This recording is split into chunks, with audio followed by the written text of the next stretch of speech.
Investigates Tuesday.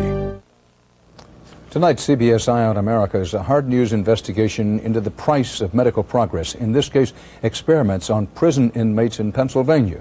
Were inmates fully informed before they gave consent? Were proper medical rules followed? Or were the inmates caged guinea pigs, now suffering the health consequences years, even decades later? CBS's Troy Roberts has dug out both sides of the story. Back memories. Though it was more than 30 years ago, You could hear the clangs of the doors and you could hear the hollering of the guards. Russell Green will never forget the first time he walked through the gates of Philadelphia's Holmesburg prison. About 22 years old, dumb, naive to a lot of things. Sentenced for shoplifting, he quickly learned what it would take to survive in the city's toughest lockup. Living conditions was bad and you needed money in Holmesburg to make it. If you didn't have no money in Holmesburg, you was in trouble. And at Holmesburg, there was money to be had. How did you make your money in here? Testing. Testing.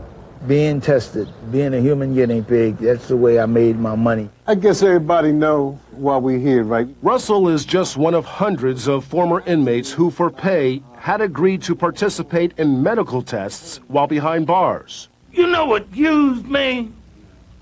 I was used. Tests they now believe went too far. They cut my back, cut some pieces out, layers of skin. They had a test back then where they were burning guys with radiation. I was on the LSD test. With funding from major pharmaceutical companies, among others, Holmesburg had become a testing ground for experimental medical products and procedures. I had took the toothpaste test in the mid-'60s at a very early age.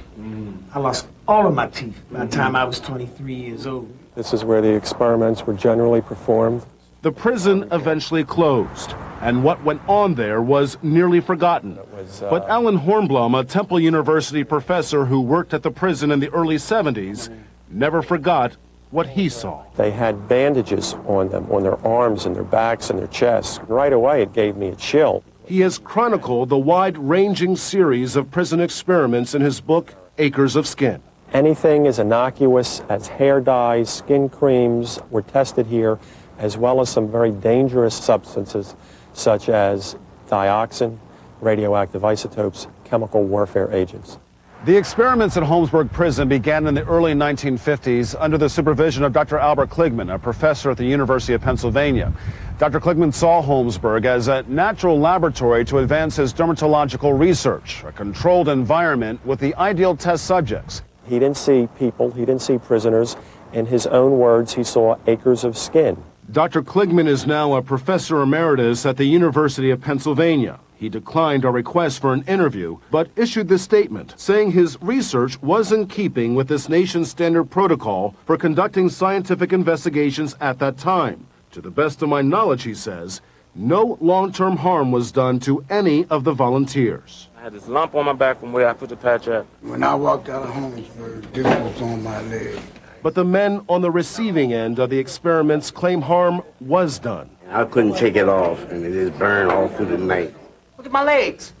Look at both legs. Look at my arms. Most of the records from the prison studies were destroyed, frustrating the inmates' attempts to bring a lawsuit against the university. Why were these records destroyed? There must have been a lie somewhere. So they'll bring their case with the only evidence they have. It happened. That's all. That should be We're living proof that it happened. The evidence written on their backs. In Philadelphia, I'm Troy Roberts for Eye on America.